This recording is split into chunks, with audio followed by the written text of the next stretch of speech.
এদেশের মানুষের মধ্যে যে ধর্মীয় সম্প্রীতি আছে, আমি প্রায় সময় বলি পৃথিবীর কোনো অঞ্চলের মানুষের এই দুঃসাহস থাকা উচিত না যে বাংলাদেশের মানুষকে ধর্মীয় সম্প্রীতি শিখাইতে আসবে। এই সাহস কারোর থাকা উচিত না।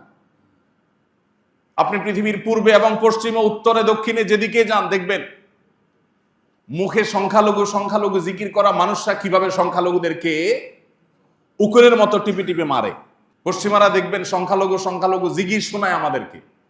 ওদের ওখানে মুসলমানরা কেমন আছে একটু খোলা খোঁজ খবর নিয়ে দেখেন। ওই দেশে থাকা মুসলমানদের থেকে খবর নেন যে তোমরা কেমন আছো, মসজিদে আজান দিতে পারো কিনা, মন চাইলে একটা মসজিদ খুলতে পারো কিনা। অথচ আমার এদেশে খ্রিস্টানরা তাদের ধর্ম পালন করছে, হিন্দুরা তাদের ধর্ম পালন করছে, মুসলমানরা পারলে তাদের সম্প্রীতি দিচ্ছে, পারলে পাহারাদারি করছে তাদের মন্দির যাতে হামলা শিকার না হয়। এটা সেই দেশ। এদেশের মানুষকে এই সেকুলারিজম গিলায়া ওই ট্যাবলেট খাওয়াইয়া আমাদেরকে মানুষ বানানোর প্রয়োজন না। আমরা আগে থেকে মানুষ আছি আলহামদুলিল্লাহ। বরং সংখ্যাগরিষ্ঠ মানুষ এদেশের ধর্মপ্রাণ। হিন্দুরাও ধর্মপ্রাণ, মুসলমানরা ধর্মপ্রাণ। হিন্দুরা তাদের ধর্মে, মুসলমানরা তাদের ধর্মে ধর্মপ্রাণ।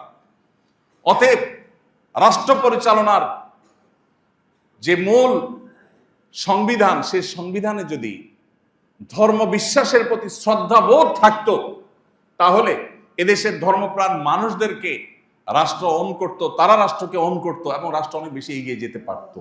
আমি একটা কথা প্রায় বলি, 50 বছর ধরে একটা জিগির আমাদেরকে শোনানো হয়েছে, তা হলো রাষ্ট্র থেকে ধর্মকে আলাদা করে ফেলা।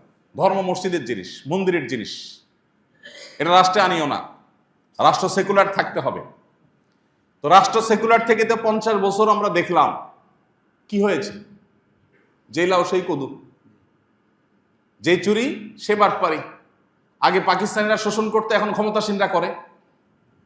আগে তারা সব লুণ্ঠন করে নিয়ে যেত, এখন যারা যখন ক্ষমতা থাকে তারা তখন লুণ্ঠন করে বিদেশে নিয়ে যায়। বেশ কম কি আমাদের পরে স্বাধীন হয়ে আমাদেরকে রেখে আরো শত শত মাইল সামনে চলে গেছে, কয়েকশো বছর সামনে চলে গেছে, আর আমরা জায়গায় দাঁড়ায় আছি।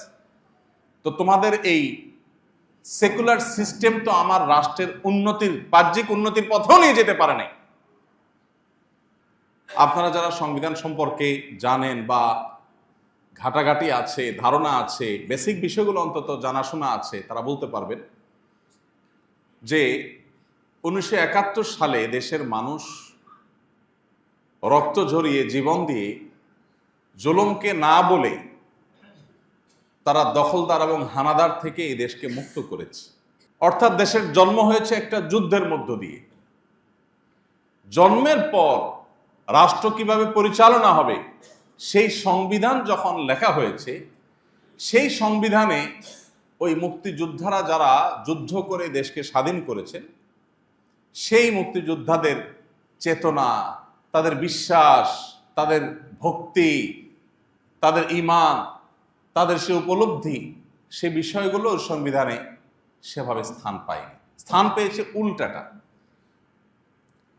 আপনি যদি লক্ষ্য করেন, আপনি দেখবেন মুক্তিযুদ্ধের মূল নীতি হিসাবে যেগুলো উল্লেখ করা হয় সেগুলো তখন কোথায়, কে ঘোষণা দিয়েছে, এই নীতিগুলো কোথায়, কোথা থেকে পাওয়া গেছে, সেগুলো আপনি হাতড়ে কোথাও পাবেন না।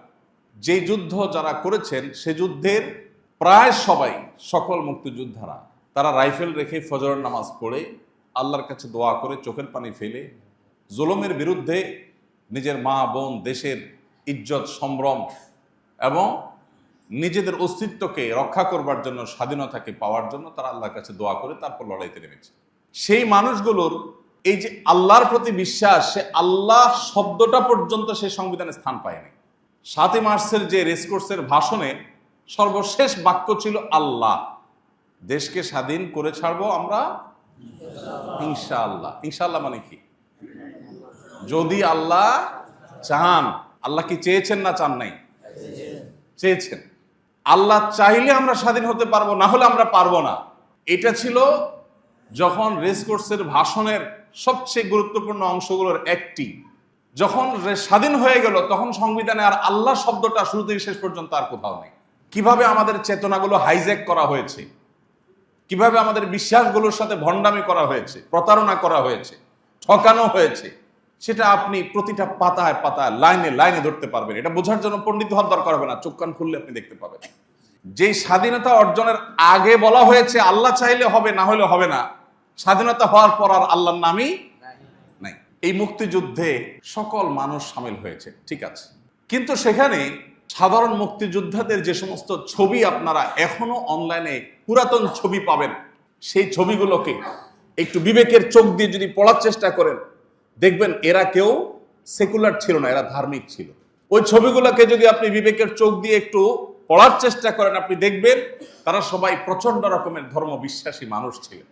ধর্মবিশ্বাসী মানুষদের রক্তের উপরে যদি কোনো রাষ্ট্র তৈরি হয়, সেই রাষ্ট্রের সংবিধানে ধর্মবিশ্বাসকে ছুঁড়ে ফেলে দেওয়া হবে, এর চেয়ে বড় বেইমানি আর কি হতে পারে?